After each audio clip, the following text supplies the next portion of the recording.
والعاقبة للمتقين والصلاة والسلام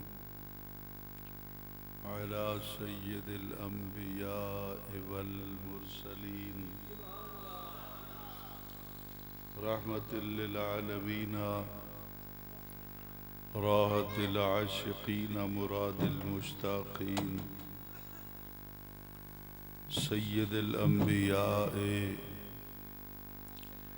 عظيم الرجاء عميم الجود والعطاء ماحي الذنوب والخطا سر الله المخزون در الله المكنون عالم ما كان وما يكون عالم ما كان وما يكون عالم ما كان وما يكون نور الأفئدة والعيون سرور القلب المحزون مأوانا ملجأنا سيدنا محمدا المصطفى وعلى آله وأصحابه أجمعين أما بعد فقد قال الله تبارك وتعالى في كلامه الكريم فأعوذ بالله من الشيطان الرجيم بسم الله الرحمن الرحيم وقال لهم نبيهم إن الله قد بعث لكم طالوت ملكا قالوا أنى يكون له الملك علينا ونحن أحق بالملك منه ولم يؤت سعة من المال قال إن الله اصطفاه عليكم وزاده بسطة في العلم والجسم والله يؤتي ملكه من يشاء صدق الله العظيم وبلغنا رسوله النبي الكريم الأمين ونحن على ذلك لمن الشاهدين والشاكرين والحمد لله رب العالمين أما بعد صلوا وسلموا على النبي الكريم الصلاة والسلام عليك يا رسول الله الصلاة والسلام عليك يا حبيب الله الصلاة والسلام عليك يا رحمة للعالمين وسلم عليك وعلى آلك وأصحابك يا شفيع المذنبين سبحان اللہ الصلاة والسلام عليك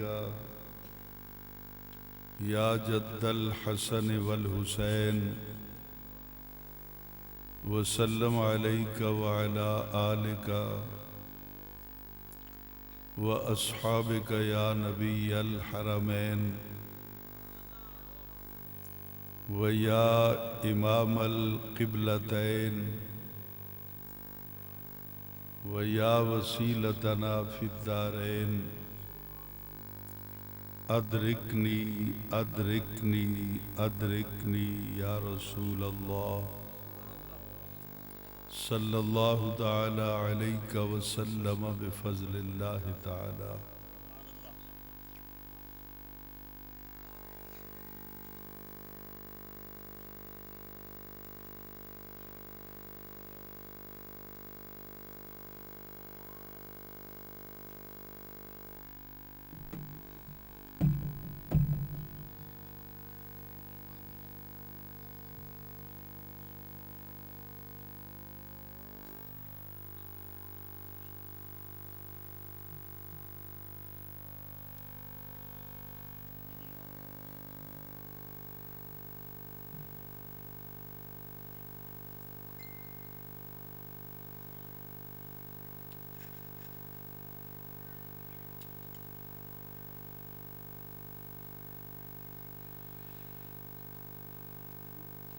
لائق صد عز والاکرام،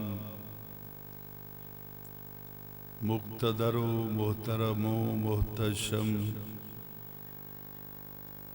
حضرات علماء ذی وقار، نعت خوانان ذی قدر و معزز سامعین و حاضرین کرام، السلام علیکم. قبل اس کے کہ انتہائی مختصر وقت میں اپنی معروضات جناب کی سماعتوں کی نظر کروں، دل سے دعا کیجئے کہ خلاق عالم جل وعلا شانہ و اعظم برہانہ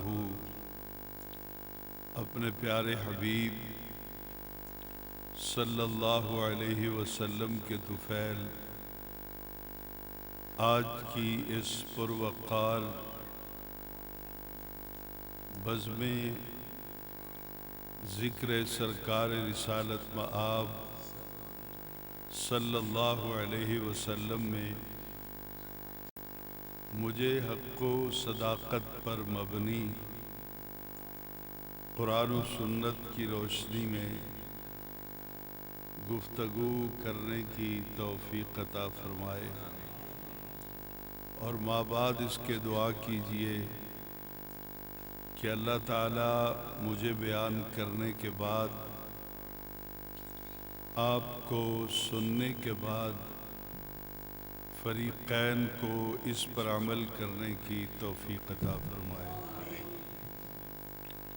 سب سے پہلے تو میں انتہائی شکر گزار ہوں اپنے میزبانوں کا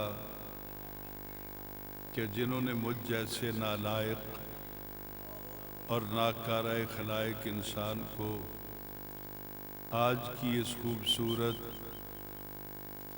روح پرور اور حسین محفل میں سیدہ زہرا کے بابا نبی اکرم صلی اللہ علیہ وسلم کا حسین ذکر کرنے کا موقع فراہم کیا.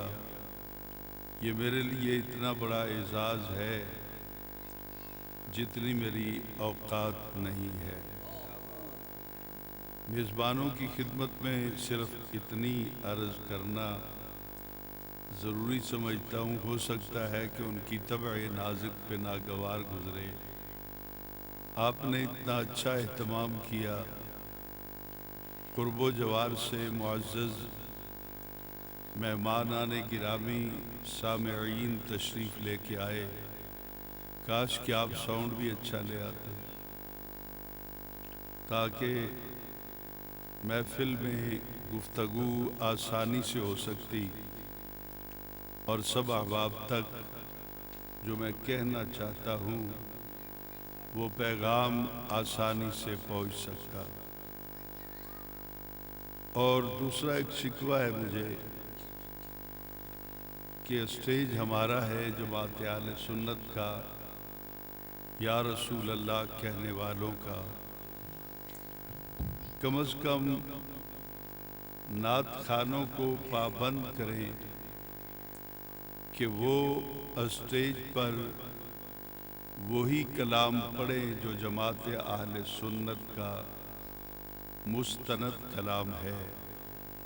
ابھی وہ بچے نے حضرت عباس کو بار بار غازی کہا، تو ہم تو حضرت عباس کو غازی نہیں مانتے۔ حضرت عباس غازی نہیں ہیں۔ اگر آپ غازی ہیں تو دریائے فرات کے کنارے پر بازو کس کے کٹے تھے؟ شہید کون ہوا تھا؟ اگر وہ شہید ہو گئے ہیں تو پھر غازی کس طرح ہے؟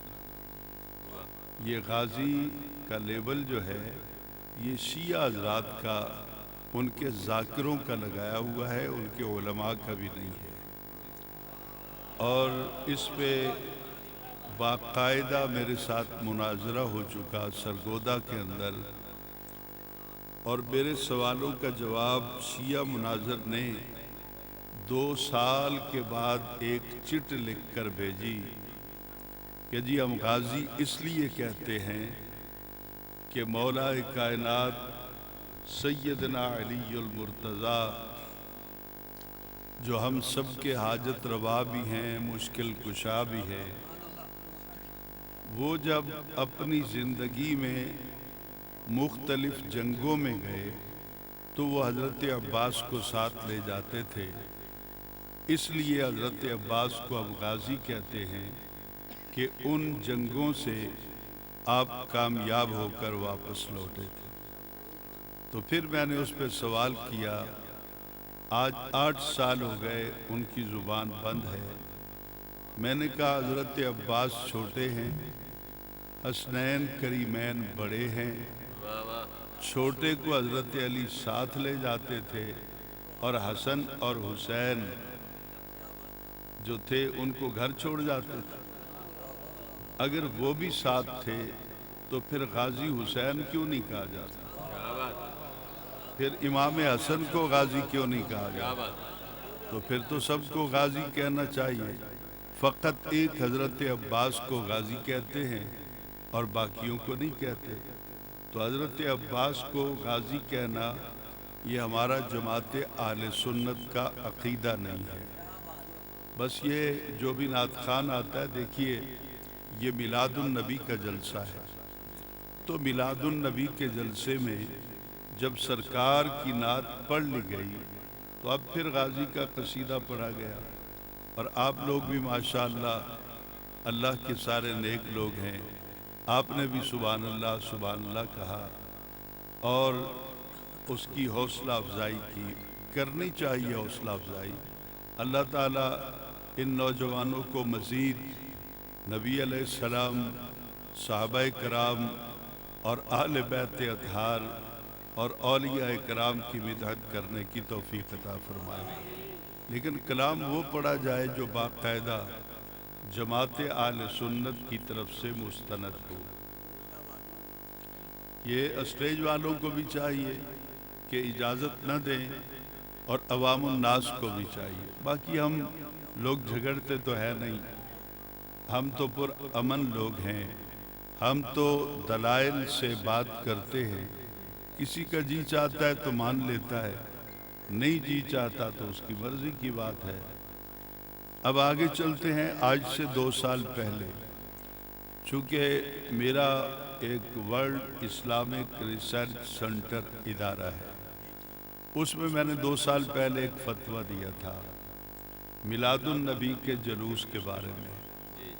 اس پر تقریباً کوئی 20-25 علماء نے مجھے سوشل میڈیا پر گالیاں دی، مجھے جاہل بھی کہا، مجھے رافضی بھی کہا، مجھے بہت کچھ، جو کچھ ان کے دامن میں تھا انہوں نے سب کچھ مجھ پہ نچھاور کر دیا۔ لیکن آپ جتنے بھی جماعت اہل سنت کے افراد بیٹھے ہیں، چونکہ میں جماعت اہل سنت کا ایک ادنا رکن ہوں، ایک ادنا خادم ہوں، تو میں کسی اور سے بھیک تو نہیں مانگتا۔ تو پھر اس فتوے کو مصر میں جامعہ ازہر کے اندر باقاعدہ ایکسیپٹ کیا گیا، مدینہ یونیورسٹی کی طرف سے مجھے باقاعدہ کال بھی کی گئی اور مجھے ایوارڈ بھی دیا گیا۔ اور باقی نائجیریا ہے، انڈونیشیا ہے، باقی ممالک کی طرف سے لاکھوں کی تعداد میں سوشل میڈیا پر بھی اور مجھے خطوط بھی آئے۔ تو آج اسی فتوے کی چند جزیات میں آپ کے سامنے میلاد النبی کے جلوس کے حوالے سے عرض کرنے کی سعادت حاصل کرنا چاہوں گا۔ آپ پڑھے لکھے لوگ تشریف فرما ہیں، حضور والا اگر حالات انسان کے بس میں نہ رہیں اور بے بسی انتہا کو پہنچنے لگے تو انسان بھوکا رہ کے گزارا کر لیتا ہے، تن پہ کپڑے پھٹ جائیں تب بھی گزارا ہو جاتا ہے، انسان مشکلات سے گزرتے ہوئے بھی گزارا کر لیتا ہے۔ لیکن تاریخ یہ بتاتی ہے کہ جب عزتیں نیلام ہونے لگیں، جب ماؤں کا تقدس، بہنوں کی عزت لٹنے لگے، تو پھر اس دور کا انسان جو ہے اس کے دل سے جینے کی تمنا ختم ہو جاتی ہے کہ اس معاشرے میں کیا رہنا جہاں ماں کی بھی عزت نہ بچائی جا سکے، جہاں بہن کی عزت بھی نہ بچائی جا سکے۔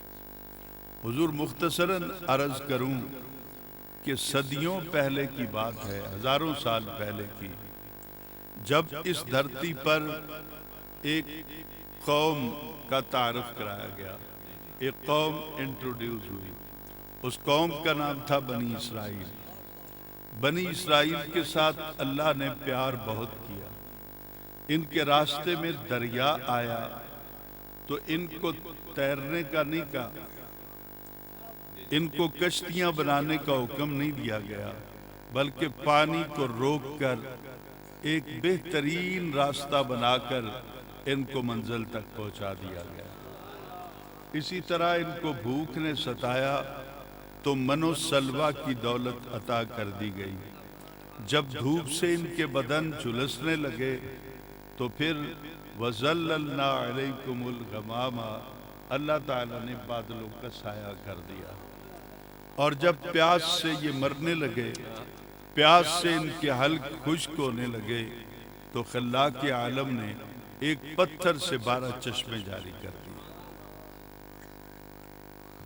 تو میں زیادہ تفصیلات میں نہیں جاؤں گا، اس قوم کے ساتھ اللہ تعالیٰ نے بہت پیار کیا، لیکن بار بار جب یہ قوم اللہ تعالیٰ کی نافرمانی کرتی رہی، اللہ تعالیٰ کے احکامات کا مذاق اڑاتی رہی، تو پھر قرآن پاک میں اللہ تعالیٰ کی طرف سے باقاعدہ ایک فیصلہ آ گیا کہ وَضُرِبَتْ عَلَيْهِمُ الذِّلَّةُ وَالْمَسْكَنَةُ وَبَاءُوا بِغَضَبٍ مِّنَ اللَّهِ، پھر اللہ تعالیٰ نے ان پر محتاجی کو، ان پر ذلت و خواری کو مسلط کر دیا، اور اللہ تعالیٰ کا غضب ان پہ نازل ہو گیا۔ حضور چلتے چلتے یہ دور آ جاتا ہے حضرت شموئیل علیہ السلام کا۔ حضرت شموئیل علیہ السلام کے دور میں قوم بنی اسرائیل انتہائی ڈیگریڈ ہو گئی تھی، یعنی ان کی عزتیں بھی نیلام ہونے لگی تھی۔ ان کے مقابلے میں جالوت نامی ایک کافر تھا، اس نے اپنی قوم کے ساتھ مل کر بنی اسرائیل پر ظلموں کے پہاڑ ڈھا دیے، اور سب سے بڑا نقصان جو بنی اسرائیل کو ہوا کہ بنی اسرائیل کے پاس ایک تابوت تھا، ایک صندوق تھا، جب بھی کوئی مشکل آتی تو اس صندوق کو سامنے رکھ کر یہ دعا کرتے کہ یا اللہ جو کچھ اس صندوق دے وچ ہے او دا صدقہ ساڈیاں مشکل آسان فرما۔ تو اللہ تعالیٰ ان اشیاء کے صدقے میں ان کی مشکلوں کو آسان کر دیتا، بلکہ بسا اوقات جنگ کے میدانوں میں بھی اللہ تعالیٰ ان اشیاء کے وسیلے سے مانگی گئی دعا کے صدقے میں اللہ تعالیٰ ان کو فتح عطا کر دیتا۔ حضور جالوت اور اس کا لشکر وہ صندوق بھی ان سے چھین کر لے گیا۔ اب ان کے لیے جینا بھی مشکل ہو گیا، یہ لاکھوں کی تعداد میں ایک قوم تھی۔ حضرت شموئیل علیہ السلام کا دور آیا، آپ بھی کچھ چہرے میں دیکھ رہا ہوں میرے سامنے جو میری نالائکی کے باوجود میری بات کو سمجھ گئے۔ حضرت شموئیل علیہ السلام کا دور تھا تو یہ بات آپ اچھی طرح جانتے ہیں کہ جب بھی بندہ یا قبیلے یا علاقوں پر کوئی مشکل آتی ہے تو سارے لوگ خواب غفلت کا شکار نہیں ہوتے، کچھ بابے راتوں کو بیٹھ کر رویا کرتے، کچھ بوڑھی مائیں اپنے بچوں کو اجڑتا دیکھ نہیں سکتی تو وہ بھی راتوں کو بستر میں یا چارپائی پر بیٹھ کر یا صبح جب نسیم سحر چلتی ہے تو اپنے آنسوؤں کا نذرانہ پیش کرتے ہوئے اللہ کی رحمت کا دروازہ جو ہے اس پہ دستک دیتے ہیں۔ تو میرا تصور یہ ہے، چونکہ 32 سال ہو گئے مجھے دورہ تفسیر قرآن پڑھاتے ہوئے اور 33 سال ہو گئے مجھے دورہ حدیث پڑھاتے ہوئے، اب میں قرآن پاک کا ترجمہ بھی لکھ چکا ہوں اور 22 پاروں کی تفسیر بھی لکھ چکا ہوں، اور دارمی شریف جو حدیث کی کتاب ہے 18 جلدوں میں نے اس کی شرح بھی لکھ لی۔ میری زندگی کا پل پل نبی علیہ السلام کی غلامی میں گزر رہا ہے۔ حضور والا میں جب پڑھتا ہوں تو کسی کے آنسوؤں نے باب رحمت پہ دستک دی اور اللہ تعالی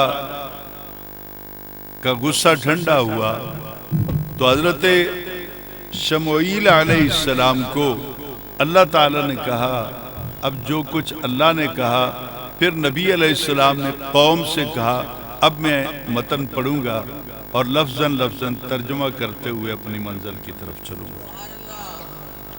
وقال لہم، اور ارشاد فرمایا اس قوم سے، نبیہم ان کے نبی علیہ السلام نے، یعنی حضرت شموئیل علیہ السلام نے، ان اللہ کے بے شک اللہ تعالی نے قد بعث لکم مقرر کر دیا ہے تمہارے لیے طالوت ملکا، طالوت نام کا جو ایک آدمی رہتا ہے تمہاری برادری میں، اللہ تعالی نے اس کو تمہارا سردار بنا دیا، تمہارا حکمران بنا دیا، تم اس کی حکمرانی کو تسلیم کر لو، اللہ تعالیٰ تمہاری مشکلیں آسان کر دے گا۔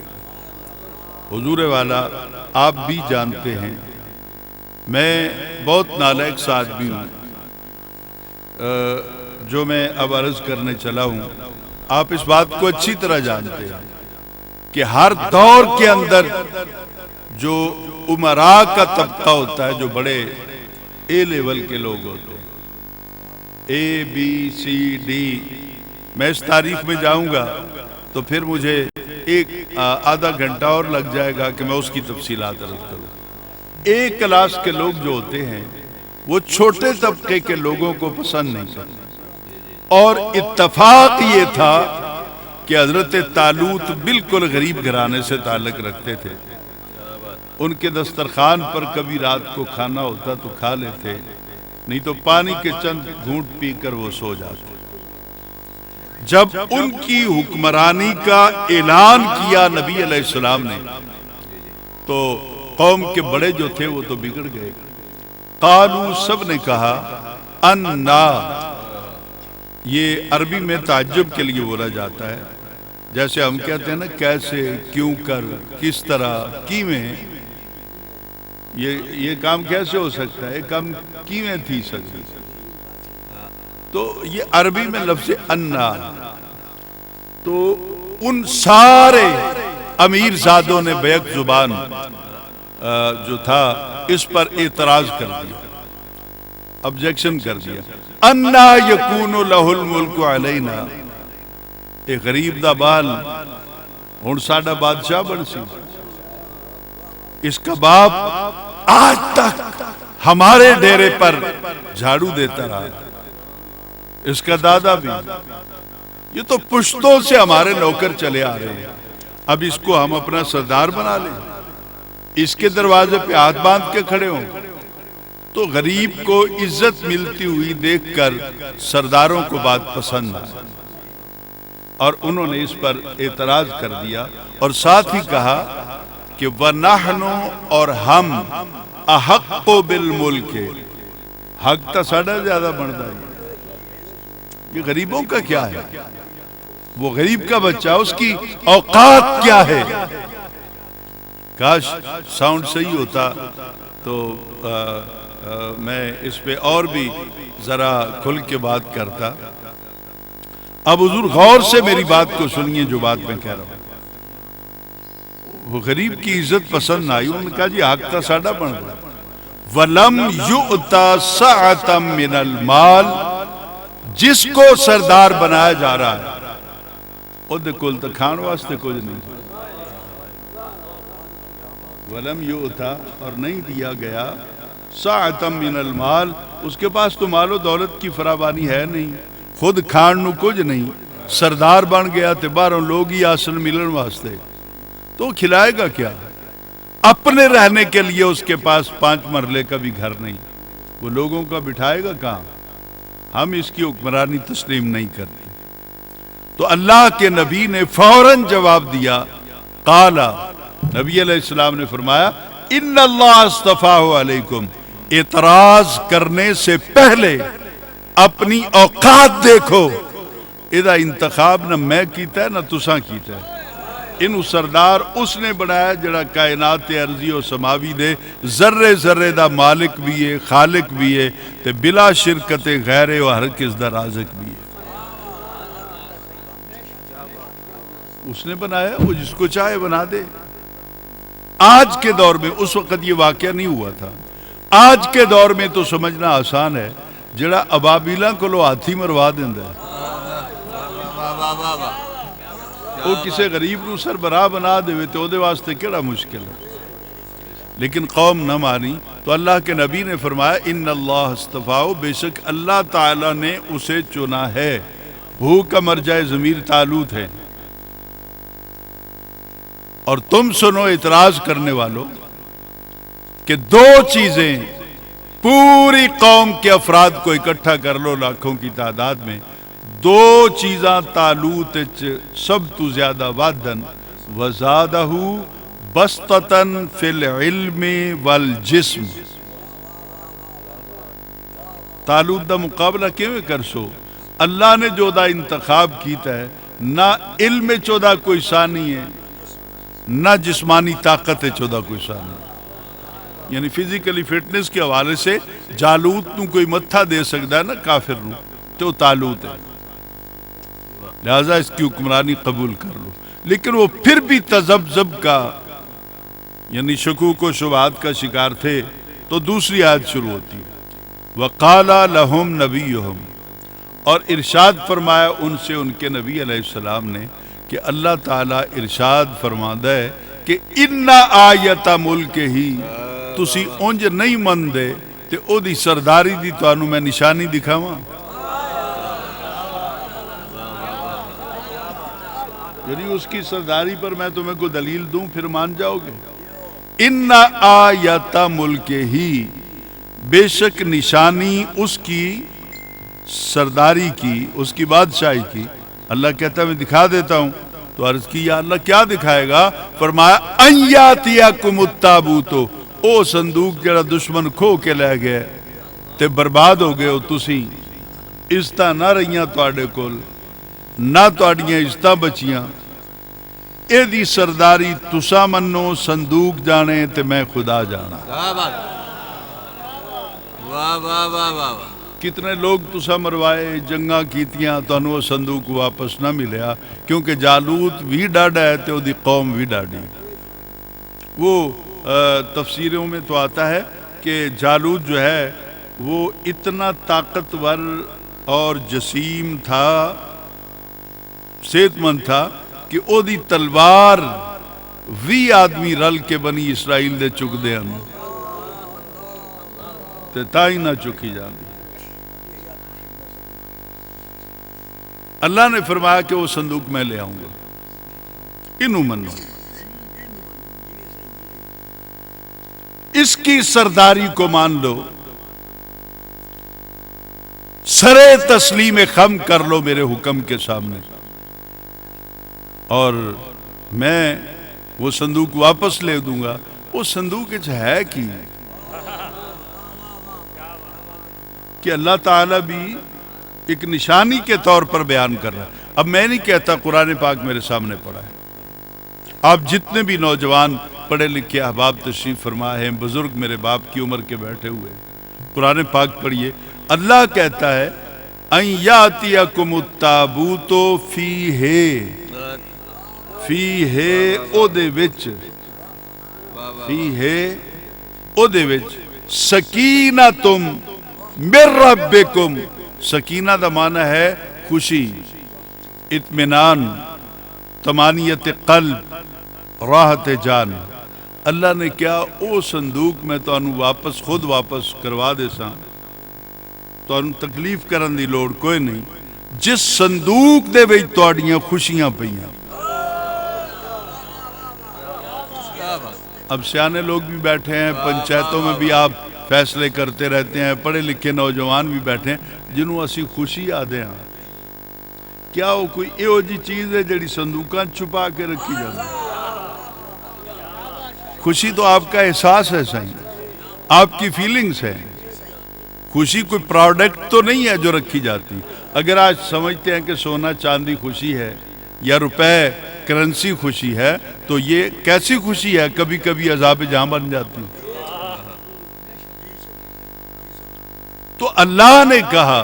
اب یہاں پر میں کچھ چہرے دیکھ کر بس حوصلہ کر رہا ہوں، وگرنہ شاید آپ زیادہ مجھ سے بات کو سمجھتے ہوں. لیکن بالکل دیہات میں جب جاتا ہوں تو 100 بار سوچتا ہوں یار میری کون سن سی. میں ایک بالکل نکما، علماء کے پیروں کی خاک کے برابر بھی نہیں ہوں. اب غور سے سنیے گا حضور والا. عبارت کے اندر ایک پیغام موجود ہے. فیہ او دے وچ سکینتن خوشی ہے، سکون ہے، من ربکم. اب عبارت یہاں پہ ایک اور ہو سکتی تھی. فیہ سکینتم منکم، یہاں پہ ہے من ربکم. منکم ہوندا نا سونا تے مانا اے بندا ہی کہ اس صندوق دے وچ تواڈے آکھن دے مطابق، تواڈے خیال دے مطابق خوشیاں، تواڈے رواج دے مطابق تو سمجھ دیو کہ خوشیاں پیاں. رب آکھے تواڈے آکھن دے مطابق نہیں، من ربکم. او دے وچ جو کچھ بھی ہے اگر میں اس نو خوشی دی سند عطا کیتی ہے تو میں رب نے کیتی ہے، تسا نہیں کیتی. نعرہ تکبیر، نعرہ رسالت، نعرہ حیدری، حضور قبلہ عالم سید حسین احمد المدنی شاہ صاحب. اب آپ اسی وقار اگر اجازت دیں تو ہم صندوق کا ڈھکن نہ کھول کے دیکھ لیں.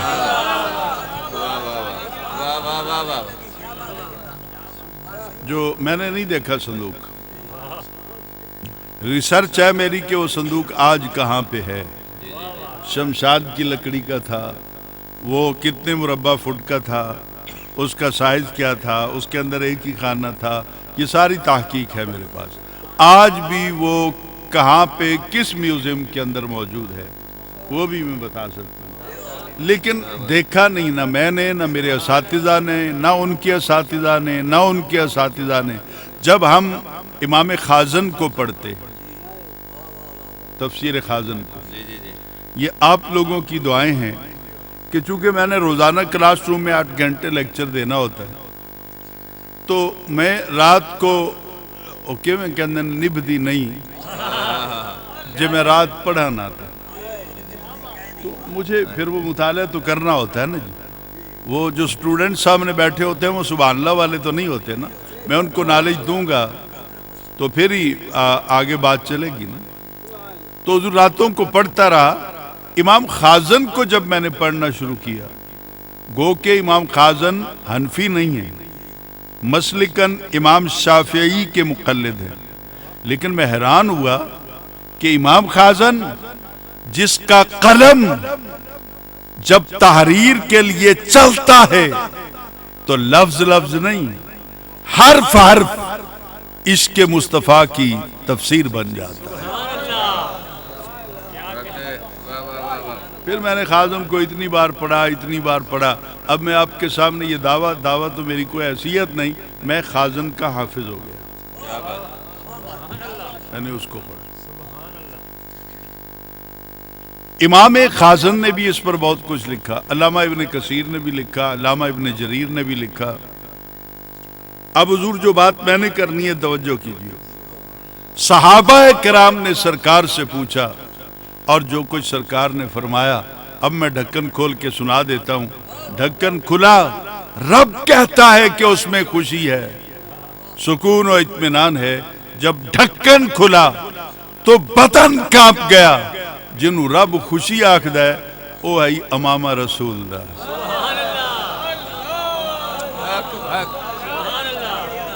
نعرہ تکبیر، نعرہ رسالت، نعرہ خلافت، نعرہ حیدری، عظمت مصطفیٰ، عظمت مصطفیٰ۔ جب میں نے کھول کر دیکھا کتب تفسیر کے اوراق پر تو سب سے پہلی چیز جو نظر آئی صندوق کے اندر وہ تھا امامہ رسول کا۔ ایک بات کبھی کبھی میں بیٹھ کر سوچا کرتا ہوں، جس دن تو پگاں سراں تو لے گئین سکون ساڈا بھی موک گیا۔ شاید میں نے غلط کہہ دیا یا کسی کی طبع نازک پہ ناگوار گزرا تو میں معذرت کا طلبگار ہوں۔ حضور والا حقیقت یہی ہے، جس دن سے بزرگوں کے سروں سے پگڑیاں اتر گئیں، جس دن تو میری ماواں بھیناں دے سراں تو چادراں لے گئیاں، حضور اس دن دے اسی مک گئے، کچھ پلے نہیں رہ گیا۔ اور بار بار روح سیدہ زینب سلام اللہ علیہا پکار کے امت مسلمہ کی بچیوں سے پوچھتی ہے تو آڈی خاطر میں چادراں لوائیاں، میں نے اپنے جو پردے قربان کیے کس کے لیے کیے تھے؟ تو یہ درمیان میں ایک بات تھی، اپنے ذہنوں میں رکھیے گا۔ ہو سکتا ہے کہ گھر کی چار دیواری میں جہاں آپ حکمران ہیں، باپ ہیں، بھائی ہیں، شوہر ہیں، تو اس کا اہتمام کر لیجئے گا، پھر دیکھیے گا گھر میں کتنی خوشیاں آتی ہیں۔ اب غور سے سنیے گا، جب ڈھکن کھلا تو نظر آیا امامہ رسول کا، آگے نظر پڑی تو تھا کرتا رسول کا، آگے دیکھا تو تھا عصا رسول کا۔ اجازت دیں تو سناتا چلوں یا ٹھہر کے سناؤں؟ میری عادت تو نہیں ہے کہ میں آپ سے کہوں گا کہ سبحان اللہ کہیں، جتھے مزہ آنا ہے نا تو اسی آپ ہی بولنا ہے، نہیں مجبور کر کے میں نے نہیں کہلوانا۔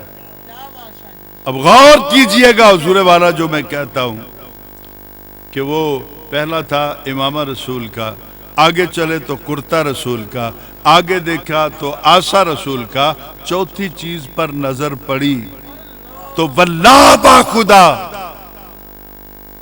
حیرت میں ڈوب گیا کہ رب جس کو خوشی کی سند جاری کرتا ہے، ڈکلیئر کرتا ہے، وہ تھی نعلین رسول کی۔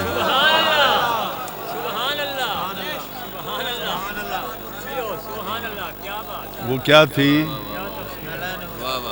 نعلین رسول کی۔ وہ کیا تھی؟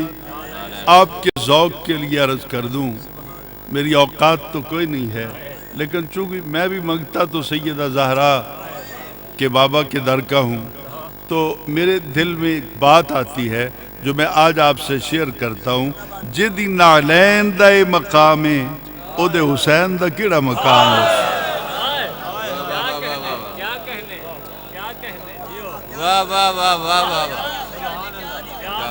امامہ رسول کا، کرتا رسول کا،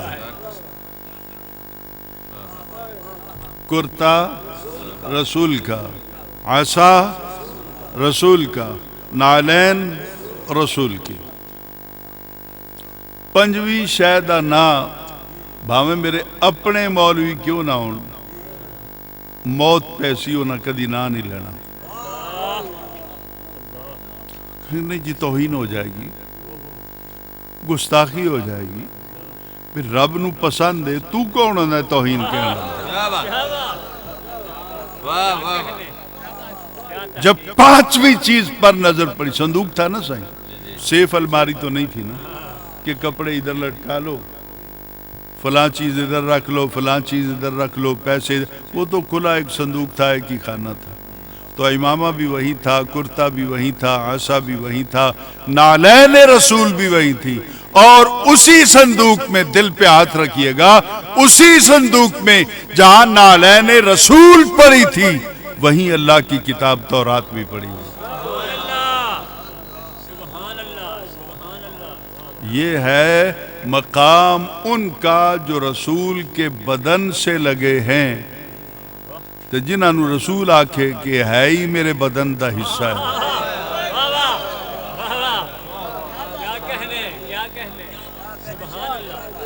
جن کی رگوں میں رسول کا خون دوڑتا ہے. پچھلے دنوں ایک مولانا صاحب ہیں, ایک بار مجھ سے مناظرے میں بھاگ بھی گئے. 15 محرم الحرام پچھلے سال اس دفعہ نے چیلنج کیا تھا انہوں نے, اور پولا سیال شریف کے بالکل ساتھ تو اشتہار بھی چھپے تھے. میں سارا دن بیٹھا رہا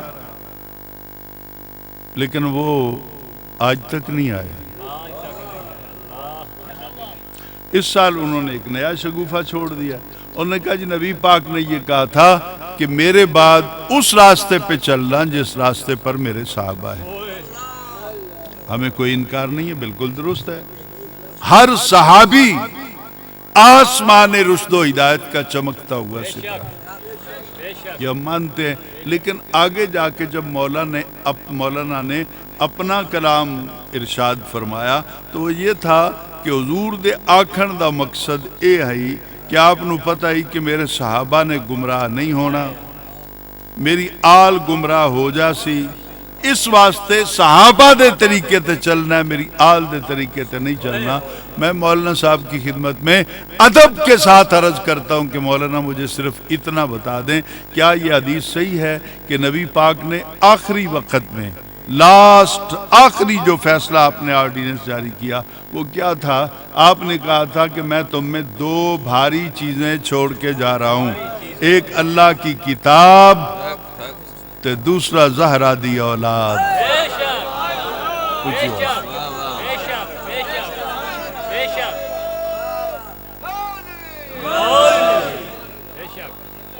وہ فرمان اپنی جگہ پہ صحیح ہے, لیکن یہ جو سرکار کا آخری فرمان ہے, اور جب اہل حدیث آخ دیں نا جی حضور نے آخر ویلے تک رفع یدین کی تھی, انہاں دا ابا اتنے نال رہندا ہی آخری ویلے تک. حضرت عبداللہ ابن مسعود آئے ایک علاقے دے اندر رضی اللہ تعالی عنہ, یہ فقیہ صحابی ہیں جن کے بارے میں نبی پاک نے حکم دیا تھا جنہیں فتویٰ لینا ہوئے میرے عبداللہ ابن مسعود کو. کیا بات. اور عبداللہ ابن مسعود سے ہی روایات لے کر امام اعظم ابو حنیفہ نے اپنے مسلک کی بنیاد رکھی تھی.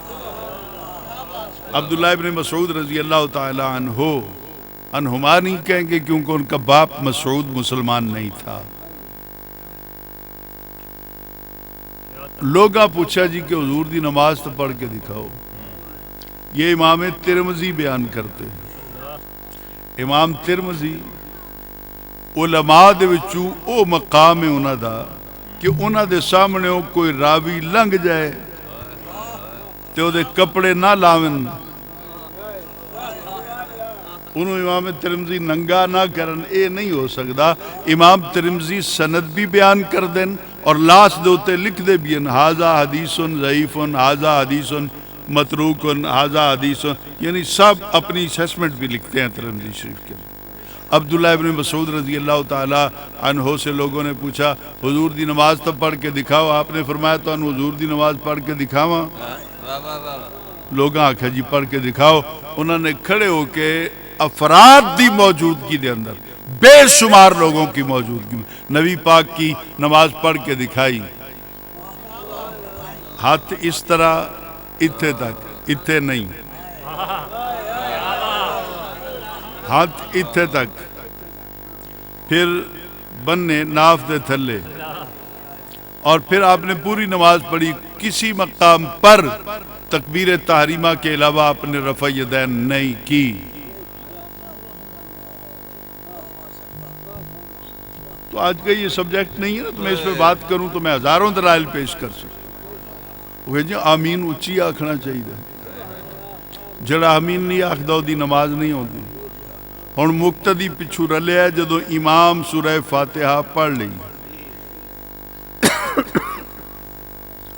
مقتدی آ گئے، اور امام صاحب پڑھ رہے ہیں غیر المغضوب علیہم ولا الضالین، اور آل حدیث آکھ دیں جنہیں سورہ فاتحہ نہیں پڑھی وہ دی نماز نہیں ہوندی۔ ہون تہاڈا مقتدی آمین آکھے یا فاتحہ پڑھے؟ بولو۔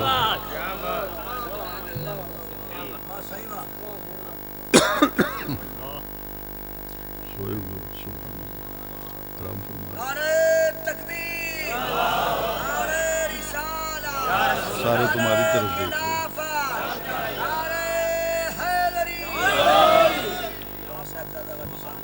جی تو میں عرض کر رہا تھا کہ 5 چیزیں اس صندوق کے اندر، امامہ رسول کا 1، کرتا رسول کا 2، عصا رسول کا 3، نعلین رسول 4، تورات اللہ کی کتاب 5۔ تو سونا جدوں تک 5 نہ ہون خوشیاں آندیاں ہیں۔ واہ واہ واہ واہ واہ واہ واہ واہ، کیا بات، کاش میری بات سمجھ میں آ جائے۔ اور 5 تن نو منن دا فائدہ اے وے 5 نو کہ 5 نو منو نا تے 1 2 3 4 دا عدد پہلے آندا ہے، 5 دا پھر آندا ہے۔ 5 نو منن دا فائدہ اے وے کہ 5 دا پیغام اے وے، پہلے 4 دی نوکری کرو پھر 5 دے دار دوتے۔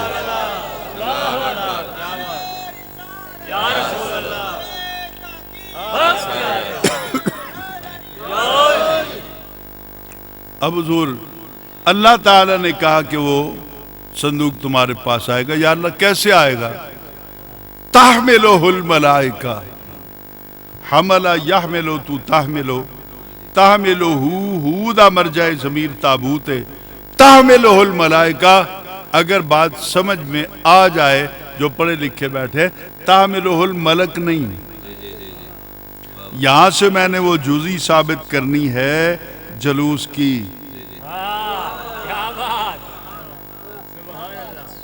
تحملہ الملائکہ، ملائکہ ملک نہیں، ایک فرشتہ نہیں، ملائکہ جمع دا صیغہ ہے جڑا 3 تو شروع ہوندہ ہے تے پھر بھاویں 3 کروڑ تے 3 ارب تک چلا ہے۔ تو اللہ نے کہا میرے فرشتے اٹھا کے لائیں گے۔ اب فرشتوں نے، نوری فرشتوں نے ایک ہجوم کی صورت میں صندوق کو اٹھایا اور نوری فرشتے نے اپنے سر پہ رکھا، جنہوں اللہ تعالیٰ نے نور دا پیکر بنایا ہے، او تھلے نعلین رسول دی ہوتے ہیں۔ واہ واہ واہ واہ، میرے پیر نصیر الدین نصیر رحمۃ اللہ تعالیٰ علیہ نے ایک مائیہ لکھا، وہ میں ساؤنڈ نہیں ہے بس گزارا تو کرنا ہے۔ ہونا نہیں ہے، ڈبے آپ نے دیکھے ہیں، پتہ نہیں کہاں کہاں سے اکٹھے۔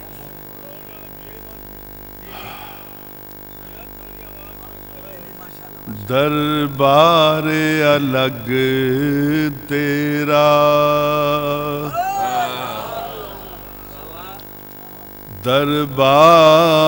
دربار الگ تیرا، دربار الگ تیرا، دربار الگ تیرا، دربار الگ تیرا۔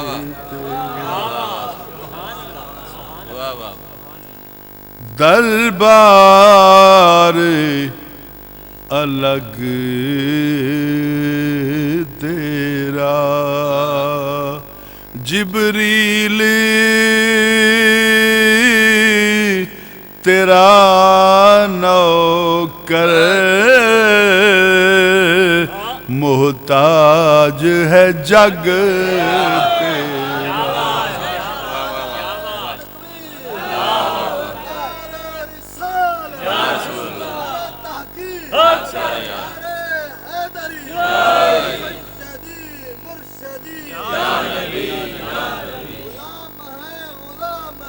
رسول کے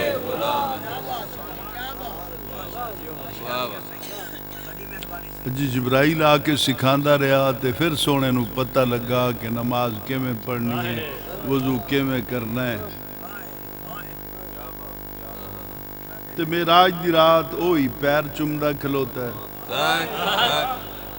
تے اج دے گستاخ بدکار مولویاں دے منہ دے اتے او مور لا کے چپ کروا گیا، کملے ہو جے میں استاد ہوندا تے پیر چومدا۔ واہ واہ واہ واہ واہ واہ اوکے واہ واہ واہ واہ واہ کیا بات کیا بات واہ واہ اب فرشتوں نے صندوق اٹھا لیا، واہ واہ واہ صندوق اٹھایا فرشتوں نے اور وہ چلے وہاں سے، اور ادھر اللہ تعالیٰ نے حضرت شموئیل علیہ السلام کو حکم دیا اپنی قوم نو کڈو نہ باہر، او استقبال کرن۔ یا اللہ کا دا استقبال کیا نعلین رسول دی آمد ہو رہی ہے۔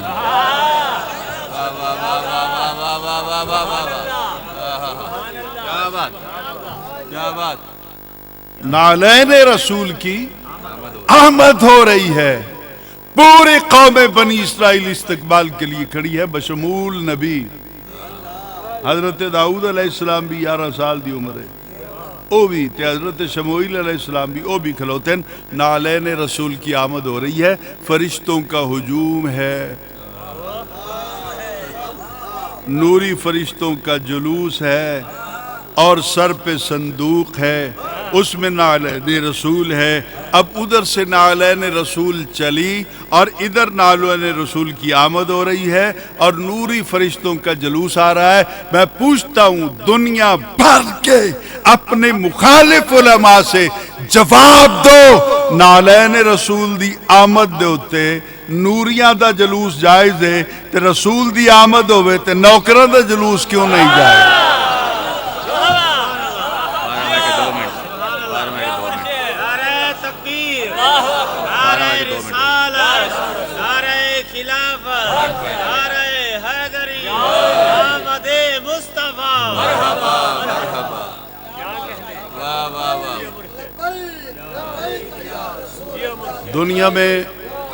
دنیا میں 2 بطول پیدا ہوئی ہیں، ایک مریم بطول اور دوسری زہرا بطول۔ بطول پتہ ہے کیوں آدم؟ میرے خیال ہے پڑھے لکھے لوگوں کو پتہ ہو سی، جڑے میرے ورگے بیٹھے ہو آپ آپس دے مشورہ کر لینے۔ حضور بطول اس عورت نو آکھ دن ہر مہینے میری ماں ہوئے بہن ہوئے دھی ہوئے کچھ دنہ واسطے ناپاک ہو جاتی ہے، مینسز کے دوران ناپاک ہو جاتی ہے، اور بطول اوے جڑی پورا مہینہ ناپاک ہو جاتی ہے۔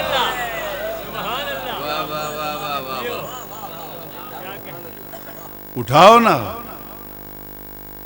کبھی پڑھ بھی لیا کرو۔ حضرت سیدنا امام حسن علیہ السلام، اگلے دن ایک مولوی نے میں چٹ لکھی دوران تقریر اسی طرح ایک جگہ دوتے، وہ 5-7 اپنے بندے لے کے آیا، انہوں نے کہا جی امام حسن علیہ السلام، علی علیہ السلام، حسین علیہ السلام، یہ کس طرح جائز ہے؟ علیہ السلام تے نبی واسطے، رضی اللہ تعالیٰ عنہ کیوں نہیں آکھ دے؟ میں کہ مولانا آپ پڑھے لکھے ہیں، نماز تو پڑھتے ہوں گے، الحمدللہ پڑھاتے بھی ہوں گے، آپ کے جتنے ساتھی آئے ہیں یہ سارے نمازی ہیں، آپ نماز پڑھتے ہوئے اتحیات میں بیٹھتے ہیں تو اتحیات للہ والصلوات والطیبات، السلام علیکہ ایہا النبی ورحمۃ اللہ وبرکاتہ، السلام علینا، ذرا کھڑے ہو کے ترجمہ سنا دیو۔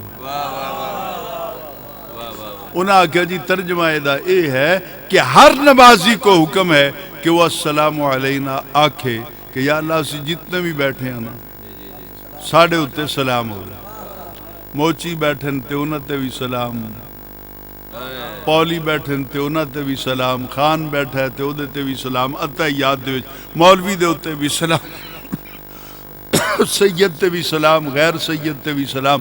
میں کہ مولانا حالے کو رولا باقی بچ گیا، کہندا سمجھ نہیں آئی۔ میں کہ گھر جا کے شیشے چ اپنا منہ دیکھے نا، تیرے واسطے سلام جائز ہے، حسین واسطے ناجائز۔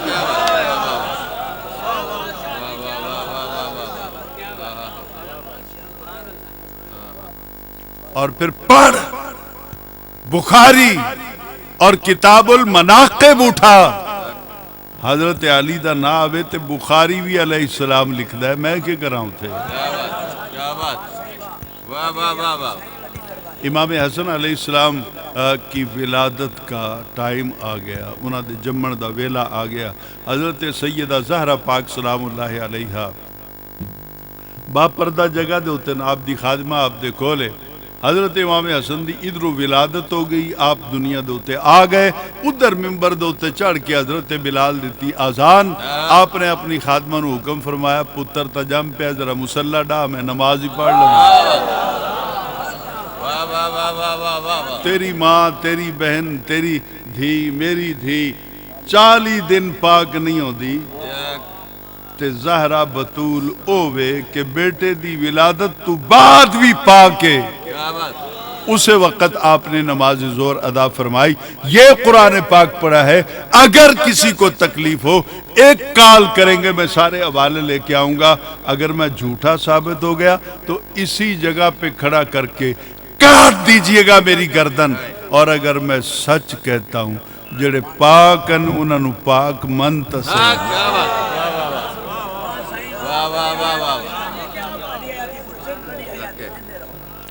سیدہ مریم بھی بطول تھی، ساری زندگی بیت المقدس کے محراب میں گزر گئی۔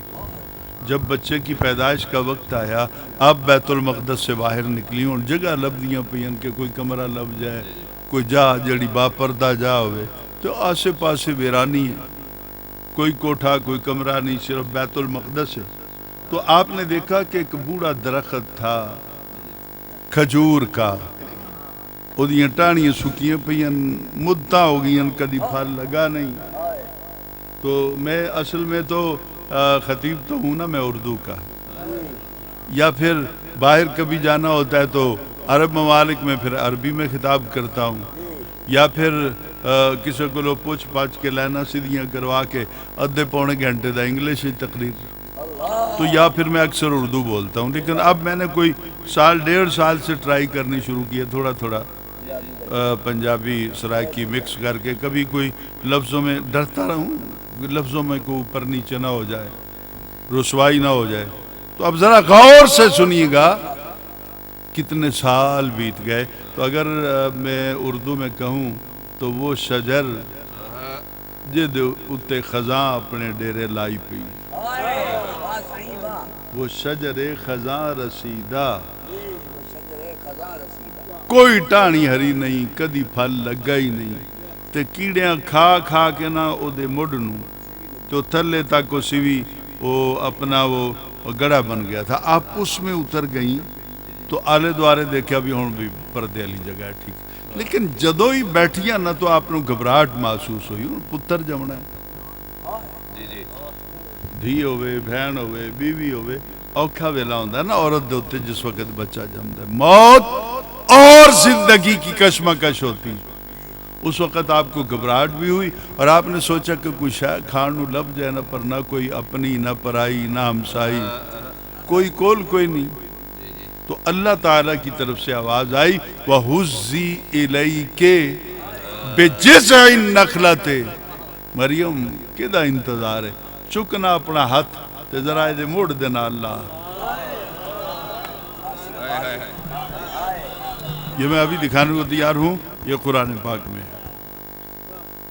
وَحُزِّي إِلَيْكِ بِجِذْعِ النَّخْلَةِ، تساقط علیک رطبا جنیا.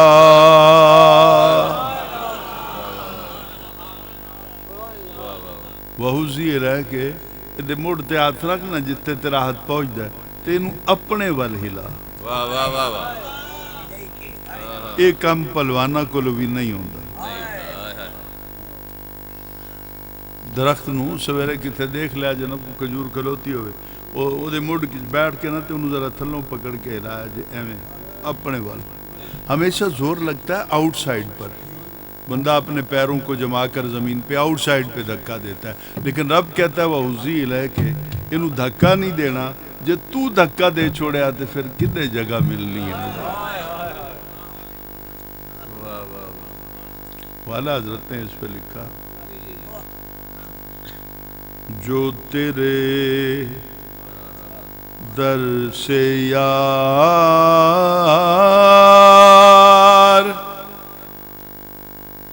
پھرتے ہیں, جو تیرے یار بے سرا نہ کر, آواز ہے نہیں کیوں کھولنا. جب ٹین نے ڈبے لائے ہونے لوگ گزارا کر دن پیسے کما دے پہ ہو کماؤ, میرا کرا دوڑ نال کرولا ہے. جو تیرے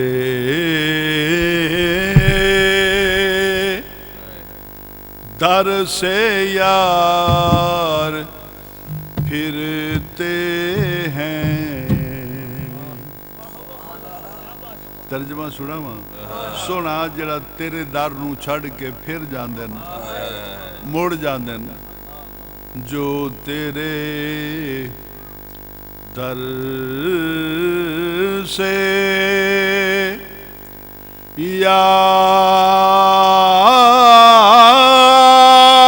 یار پھرتے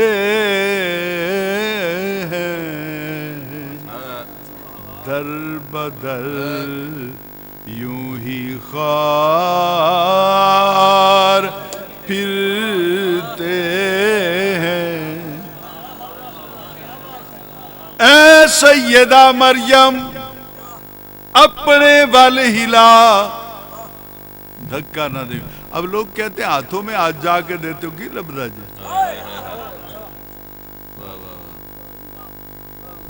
سلطان باہو چلے گا وہ پہلے ہتھاں چاہت دے کے بیت ہوندے پہ ہو لبا تو کچھ نہیں, پھر 1000 روپیہ نذرانہ بھی دے دیتے.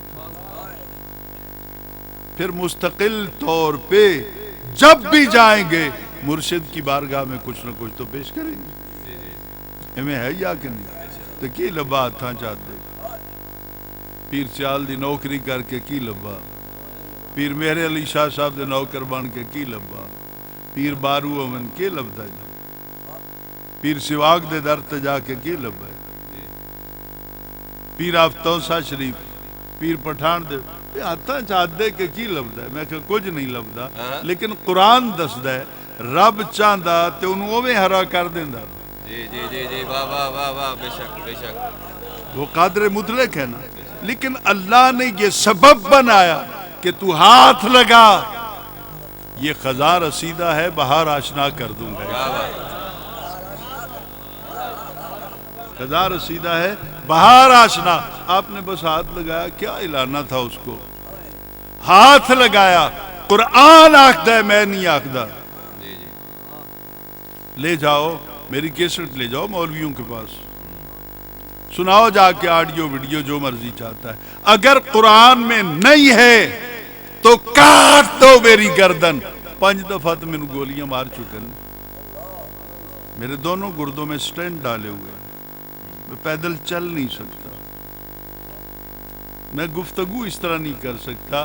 حضور میں آپ چونکہ میرے جماعت اہل سنت کے ساتھی ہیں, میں بھی آپ جیسا ہی سرکار کا ایک ادنا نوکر ہوں. میں یہاں نخرہ دکھا کے لوٹا نہیں, آپ قیامت والے دن گواہی دیں. وغیرہ ساؤنڈ نہ ہو تو مجھ سے بولنا مشکل ہو جاتا. زیادہ زور لگاؤں گا نا تو ابھی واپسی پہ پھر بلڈ آنے لگے. اور میں مر بھی جاؤں تو ڈاکٹر کہتے ہیں کہ کوئی بھی درد والی نہ گولی نہ انجیکشن میں نہیں لے سکتا. جس عالم میں میں ہوں. پھر کام بھی میرا ہے، پھر سفر بھی اتنا، رات میں چنیوٹ میں تھا، صبح 6 بجے گھر پہنچا ہوں تو 9 بجے ڈی صاحب کی میٹنگ تھی. وہ پرانے چلے گئے ہیں، نئے آئے ہیں ڈی صاحب، تو پھر ان سے میٹنگ تھی، پھر ادھر چلا گیا ہوں. وہاں سے آیا ہوں تو پھر جو آئے ہوتے ہیں ڈیرے پر کچھ سوال جواب، کوئی فتوے لینے والے، پھر ان سے کچھ دیر ملاقات کی، پھر لیٹ گیا ہوں، پھر اس کے بعد اٹھا ہوں. تو بس اسی طرح آپ کی طرف چل پڑا ہوں. آئندہ مہربانی کیجیے. ویسے تو کوئی بات نہیں، امید ہے آپ مجھے بلائیں گے نہیں کیونکہ ٹائم زیادہ لگ جاتا ہے، لیکن بلائیں تو کچھ ساؤنڈ چنگا. اب غور کیجیے حضور جو بات میں کہنا، ہاتھ لگاؤ.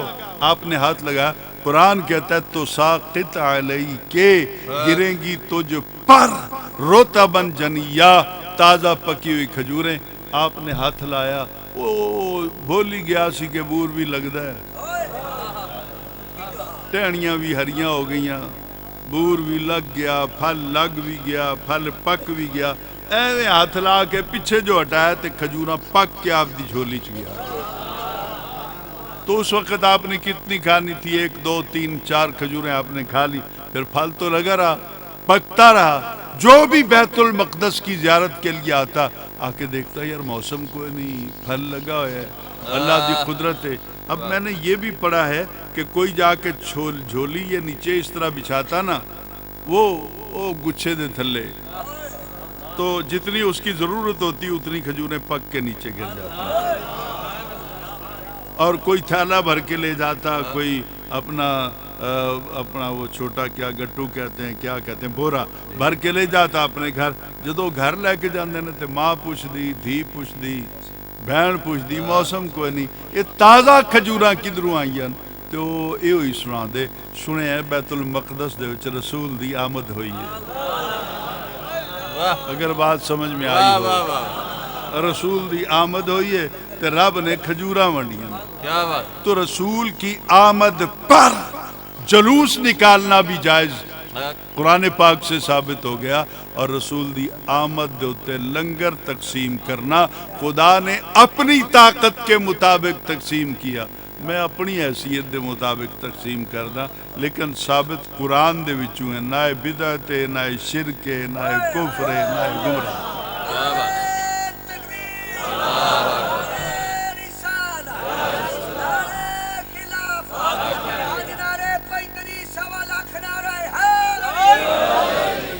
تو دل سے دعا کیجئے کہ اللہ تعالیٰ میری اور آپ کی. ابھی آگے بھی چلتے کہ جب ہم نکلتے ہیں تو دھول اڑتی ہے، ہمارے چہروں پہ پڑتی ہے، اس پر بھی کوئی ثواب ملتا ہے، یہ بھی قرآن سے ثابت ہے. لیکن چونکہ وقت کافی ہو گیا، آپ مصروف لوگ ہیں، میرا تو کیا ہے، میں نے تو کرنا ہی یہی. گھر بھی جاؤں گا تو صبح پھر 8 گھنٹے کلاس روم میں تو بیٹھنا ہی ہے، اس کے بعد پھر کہیں جانا ہے تو پھر نکل کھڑے ہوں گے.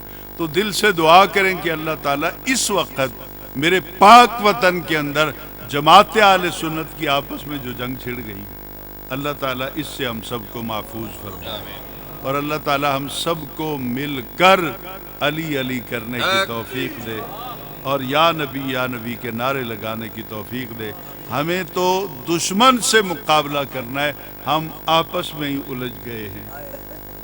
کوئی حضور قبلہ شیخ الاسلام پہ فتوے لگا رہا ہے، کوئی جناب وہ تحریک لبیک والے، وہ بھی تو ہمارے ہی ہیں، وہ جناب داتا دربار پہ بات نہیں کرنے دیتے. دوسرے دن پیر صاحب آتے ہیں تو پھر ان کو بات نہیں کرنے دیتے، پھر تحریک لبیک والوں کو بات نہیں کرنے دیتے. پہلے دن وہاں فقط لبیک کے نعرے تھے. جب پیر سید منور حسین شاہ صاحب جماعتی تشریف لے کے علی پر سیدہ والے، تو وہ گھر سے ہی چلے تو داتا دربار تک پہنچتے ہوئے تقریباً 30,000 تو مرید تھے ان کے ساتھ. تو پھر وہ ساری رات حیدر حیدر حیدر کرتے ہوئے گزرے. تو اس طرح کے اختلاف سے اللہ تعالیٰ بچائے. اللہ تعالیٰ ہم سب کو متحد و متفق ہونے کی توفیق دے. اور آخر میں ایک دعا مانگنی ہے. مجھے آپ کے چہروں سے لگتا ہے کہ کچھ دلوں کو آج سرکار کی محبت کی جو ہے وہ مٹھاس محسوس ہوئی ہے. تو سارے رل کے اگر مانگ لئیے کہ یا اللہ سانو سارے انو مرن تو پہلے نبی پاک دا دیدار نصیب. اور ایک ریکویسٹ کرنی ہے، اگر آپ برا نہ محسوس کریں، ہماری جماعت اہل سنت کے قد آور عالم دین ہیں، سادات سے تعلق رکھتے ہیں، سید زادے جنہوں نے زندگی کا پل پل جماعت اہل سنت کی ترویج و اشاعت کے لیے گزارا، ان کی جان نہیں چھوڑتے تھے نا، تو پھر آج سے 10 سال پہلے مجھے بلوایا، میں جب گیا تو میں نے کہا مناظرہ نہیں کرنا،